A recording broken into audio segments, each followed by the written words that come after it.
What Sandra did not know was that the night before she was born, her father, a desperate, gambling man, had made a trade with a woman, prosperity for his business, in exchange for his firstborn's future earnings. The woman had agreed, and for 26 years, she had been waiting patiently to collect that trade. As far as Sandra knew, she had simply been unlucky her entire life, unlucky in business, unlucky in love, unlucky in the quiet, persistent way that makes a person start to wonder if the universe has something personal against them. By the time she was 26, she had tried everything. She had sold pepper soup from a roadside pot until a truck reversed into her setup. She had braided hair in a rented salon chair until the salon owner disappeared with 3 months of her earnings. She had even tried selling data bundles online until her phone was snatched on a Danfo bus on a Tuesday afternoon. What Sandra did not know was that it was never bad luck. It was something far older, and far more deliberate, quietly making sure she never got ahead, because a debtor who prospers on their own stops feeling the need to make deals. Welcome to Twilight Reimagined TV. Subscribe and join our family. And let us begin tonight's story. The woman's name, the one Sandra's father had visited, was Antonia, and on a hot Wednesday afternoon, Antonia found Sandra, not in a mysterious forest, not at midnight. She found her in broad daylight, sitting outside a closed provision store that had once been Sandra's, eating a meat pie she had bought with her last 300 naira. Trying not to cry in public, Antonia sat down beside her on the pavement. She was perhaps 60 years old, or perhaps older. It was difficult to tell. She was dressed simply, but her wristwatch was the kind that costs more than most people's cars. Her wrapper was spotless.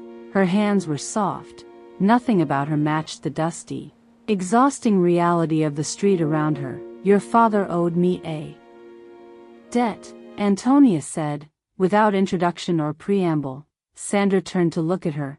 I don't have a father. You did, once, and before you arrived in this world. He made an agreement using your name. Antonia said it the way a bank officer announces an overdraft, completely unmoved by any emotional response. I have been patient, but a debt is a debt. Sandra stared at her.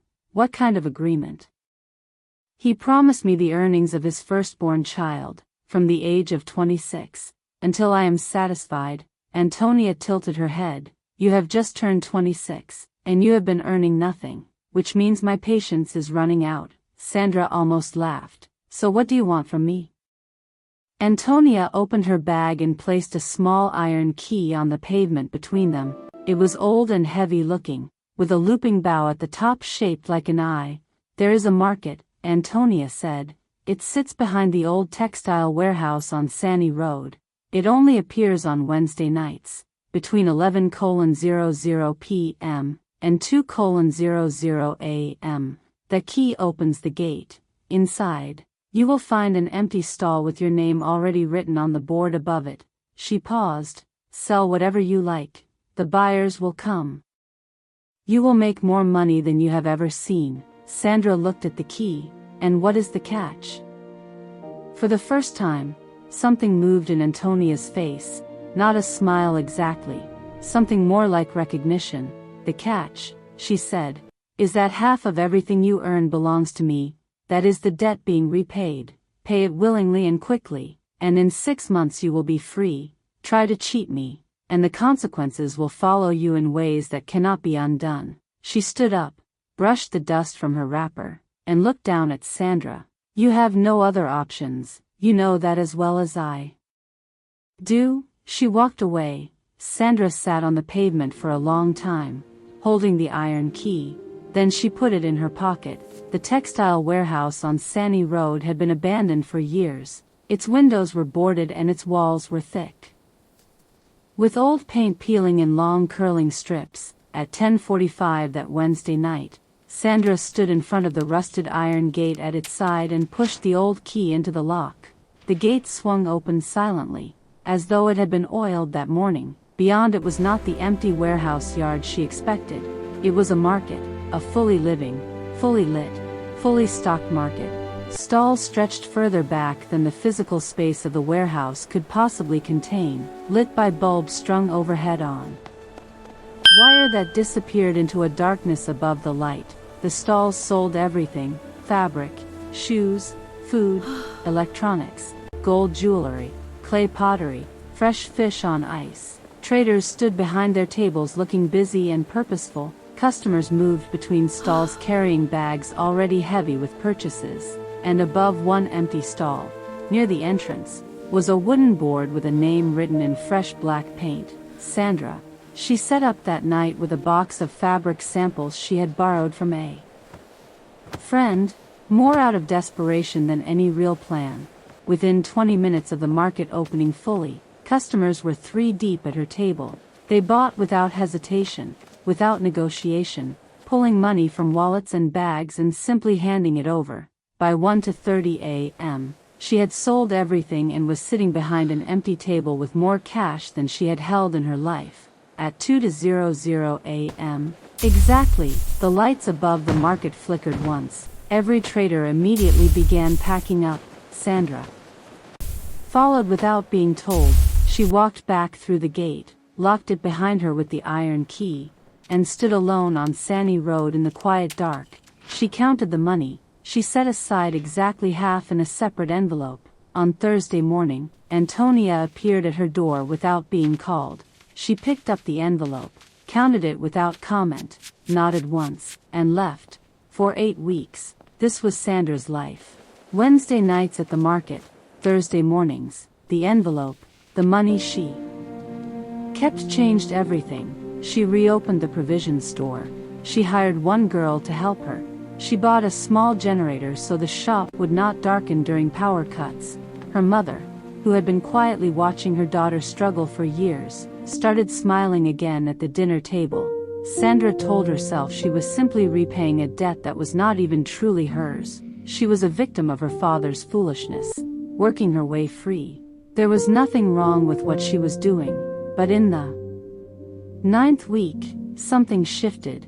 It started with sounds. The market had always been quiet, busy, but quiet, like all sound was happening slightly behind glass. But on the 9th Wednesday, Sandra began to hear something underneath the normal sounds of the market, a low continuous murmur, like many voices speaking at the same time from very far away. She could not make out words. She could not identify the direction it came from, but it was there, constant and low, like a hum beneath a hum. She asked the trader at the stall next to hers, a stout woman who sold dried fish, whether she heard anything. The woman looked at her for a moment with an expression Sandra could not quite read. Then she turned back to her customer without answering. In the 10th week, Sandra noticed the children. She had not seen children at the market before, but that Wednesday there were 3 of them, moving between the stalls in a loose group. Not buying anything, not attached to any adult, just moving. They were dressed in ordinary clothes, but something about the way they moved was not quite ordinary. They did not look at the goods on the tables. They looked at the traders. One of them stopped in front of Sandra's stall and stared at her directly with an expression that was completely without childlike quality. No curiosity, no shyness, just a flat measuring look. The way an accountant looks at a balance sheet. Sandra stared back. "Are you lost?" The child said nothing. After a moment it moved on. In the 11th week, Sandra arrived at the market to find her stall in a different position. It had been moved from near the entrance to a spot deep inside the market, far from the gate. She did not remember agreeing to this, but there was her name on the board above the new stall, freshly painted as always. She sat up uneasily. That night the buying was more intense than usual. Customers came faster, spent more, and several of them lingered at her table in a way that felt less like shopping and more like assessment. One man in a white senator outfit stood at the corner of her stall for nearly 40 minutes without buying anything, simply watching her. At 1:45 a.m., when Sandra began to pack up to leave by the 2:00 a.m. mark, she realized she had misplaced the iron key. She checked every pocket. She emptied her bag onto the table. She looked carefully across the floor around her stall. The key was nowhere. 1:48 a.m. Sandra straightened up and turned around to retrace her steps, and found the man in the white senator outfit standing directly behind her, closer than he should have been. Close enough that she stepped back sharply. "You are looking for this," he said. He held out the iron key on his open palm. Sandra reached for it. As she did, the man's sleeve slid back slightly from his wrist. She was not looking for anything unusual. She was simply reaching for the key in a hurry. But she saw his wrist. There was no pulse point. The skin over the inside of his wrist was smooth and unbroken. The way a doll's wrist is smooth and unbroken, without the faint blue trace of a vein. Without the tiny flutter that every living wrist carries, Sandra went very still. She took the key from his palm. "Thank you," she said carefully. She walked, not ran, walked, because something told her running would change things. She walked steadily back through the market towards the gate. As she moved, she looked at the traders around her, really looked, the way she had never allowed herself to look before. The woman who sold dried fish had the same smooth wrist, so did the young man. Selling electronics 3 stalls down, she passed a woman arranging bolts of fabric who turned slightly as Sandra passed, and beneath the woman's collar, where the neck meets the jaw, there was no movement, no swallow, no breath, no living flutter of muscle. Sandra walked out of the gate at 1:53 a.m., locked it behind her, and stood on Sandy Road breathing the outside air in long, slow, deliberate breaths. She went home. She did not sleep. In the morning she went to the oldest woman she trusted. Her mother's aunt, a retired teacher named Mama Grace, who was 81 years old and had forgotten more about the old ways than most people ever learned. Sandra told her everything: the pavement, Antonia, the key, the market, the wrists. Mama Grace listened without interrupting. When Sandra finished, the old woman was quiet for a while, looking at her hands. "Your father," she said finally, "was a very foolish man. I know. What Antonia runs is not a market, it is a harvesting ground. The traders are not people, they are taken souls, people who made the same agreement your father made, or similar ones, and could not pay.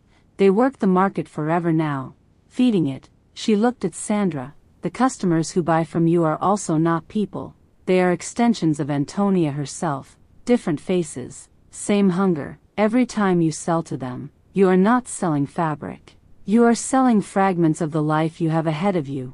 Antonia is not collecting a debt, she is feeding." Sandra's hands tightened in her lap. "How do I end it?" Mama Grace told her. It was a Thursday morning, and Sandra sat across from Antonia at a table in a small buca near the market road. Antonia arrived calm and immaculate as always, expecting the weekly envelope. Sandra placed the iron key on the table instead. "I know what the market is," she said. "I know what is being sold, and I know that my father's agreement dies with him, because what he traded was not his to trade." She kept her voice flat and even, the way Mama Grace had coached her. "A man cannot sell something that does not yet exist. I had no earnings to promise before I was born. The agreement is void." Antonia looked at the key for a long moment. Something moved across her face, not anger exactly, something older and colder than anger. "You have been speaking to someone," she said. "My father's debt ended with my father," Sandra said. "I have repaid more than was ever legitimately owed. I am done." The silence between them stretched. Then Antonia reached out and picked up the iron key from the table. She turned it once in her fingers, studying it the way you study a thing you are about to put away for a very long time. "Your grandmother would be proud of you," she said, in a voice that was suddenly very tired. She stood. She walked out of the buca without looking back. Sandra sat at the table alone, listening to the ordinary sounds of the street outside. A bus horn, children arguing, someone frying akra nearby, the full and living noise of a world that was hers to be in. She ordered a plate of food. She ate all of it. My wonderful viewers, not every trap announces itself with horror.